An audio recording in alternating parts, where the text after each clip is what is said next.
What's up, ladies and gentlemen, and welcome back to the channel. I hate to tell you this, but it's pretty mild today, and I think that we're coasting into the end of this snowmobile season.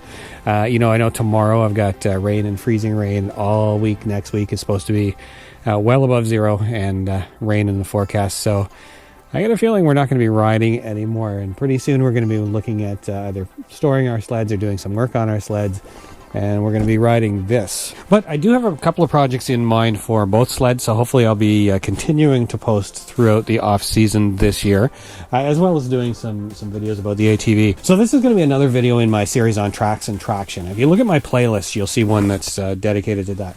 Now, one of the really important tasks when you put your sled away, or definitely before you get it out for the winter, is to inspect the track. And one of the things you're looking for are missing and broken clips. So that's what we're going to talk about in this video. So we're going to talk about what clips are, what they do, why they're important, how to get the old ones off, how to put new ones on, using this track clip tool from Woody's Traction.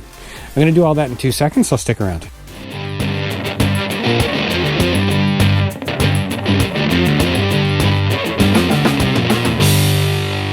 So I do have a couple of missing clips off of the track on this old sled. So I'm not worried about riding it with one or two missing. They're not in the same place. There's one missing and there's one 6 or 8 windows down on the other side. So I'm not really that worried about them because, if you watched my other track video about choosing a track, you'll remember that not all tracks come with a clip on every window anyway.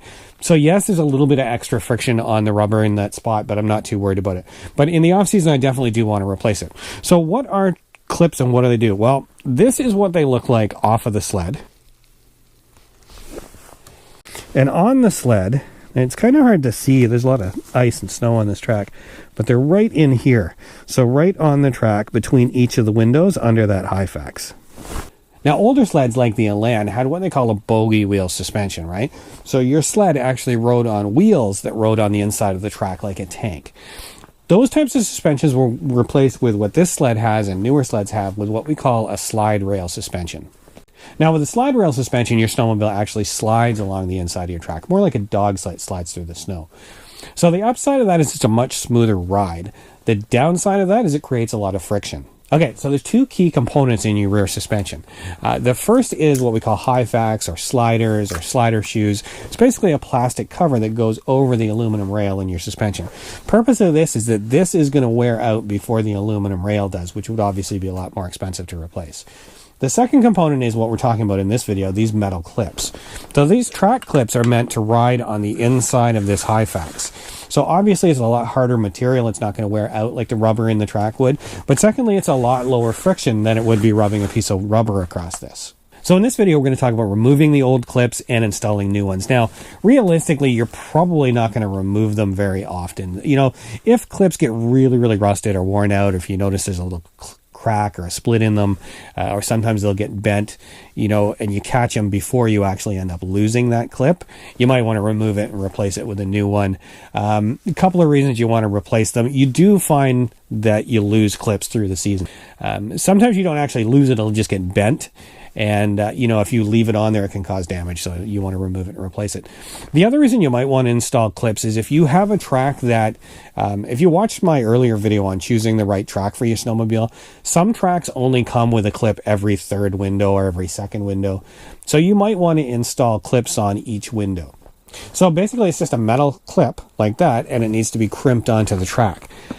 But it needs to be crimped on perfectly, right? It needs to sit absolutely flat and flush against that Hyfax. If it's a little bit out of whack, you're going to get uneven wear on the Hyfax, and that clip itself could work itself loose. So this would definitely be easy to do with the track on the sled. But what I'm going to do, I'm going to take this old piece of that my new snowmobile came with.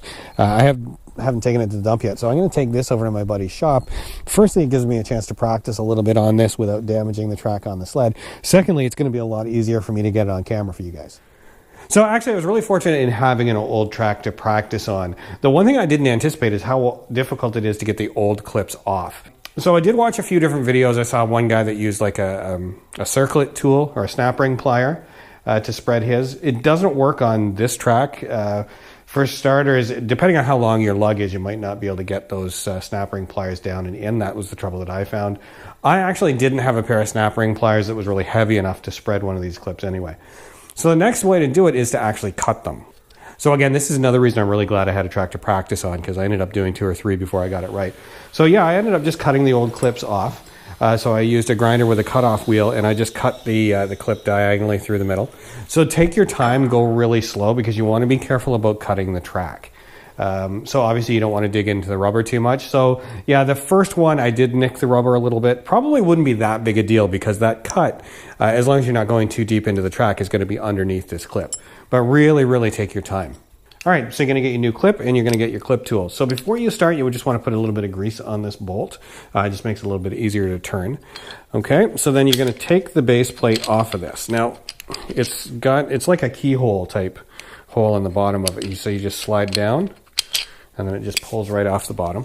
I'm going to loosen this up a little bit. Okay, so I'm going to put my clip through from underneath. I'm going to make sure it's nice and centered. I'm going to take my base plate. I'm going to make sure that notch is in the right place. I'm not sure that this is going to be the same on every track, so you may have to play around with it a little bit, because what you find is you need to have it so that once the bolts go through, the anvil part of this tool will clear the windows. And if you have this the wrong way around, I found it didn't always work. So we're going to get that in. I'm going to snug it up a little bit by hand. All right, now again, this is another reason I'm really glad I had an old track to practice on. Make sure that you take a second before you start tightening this bolt to crimp that clip on the track. Take a second, make sure you got everything dead straight. So the clip is straight in those windows, it's flat and flush against the bottom of the track, and it's even on both sides of that anvil, right? Because you want to make sure that it's crimped nice and smooth. Because the first one that I did, actually, I didn't take the time to do that, and it ended up with the clip being a little crooked. And if it's not sitting flat, it's not going to sit flat against your Hyfax, and then you're going to get uneven wear, and the clip will probably come out. So just take 2 seconds before you start, and make sure you get it nice and straight, pulled up tight against the track, and then you want to start tightening your bolt here. So what the instructions say is that you just turn this bolt until the clip crimps or seats firmly on the track. So it doesn't really say how far to tighten it or tighten it till it stops. So I basically just turn this, and you can feel the resistance increase quite a bit as you're getting close to the edge. And then you just watch until the edges of that clip are sinking into the rubber a little bit. Have a look at your old clips before you start doing it, and just basically do the same thing. So yeah, just tighten it right down and then take it off. So, and there we go. There's that clip, and it's in there. It's seated nice and straight. And we're going to move on to the next one. All right, guys, that's it. That's how you replace a clip on your snowmobile track using the clip tool from Woody's. So like all of the tools that I've ever got from Woody's, this thing is really well made. It's nice, solid construction. Obviously, it's well put together.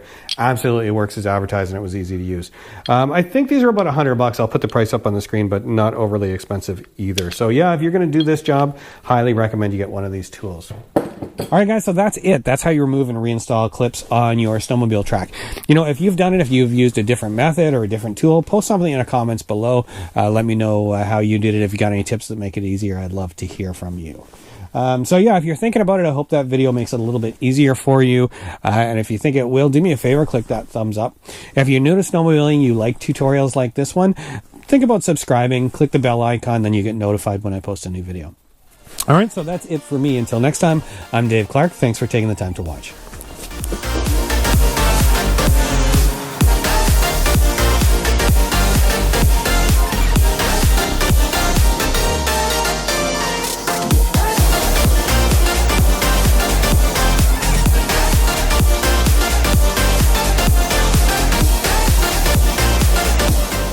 So there's a couple of components in your rear suspension that are directly related to that sliding action and the friction that it creates. So the first one are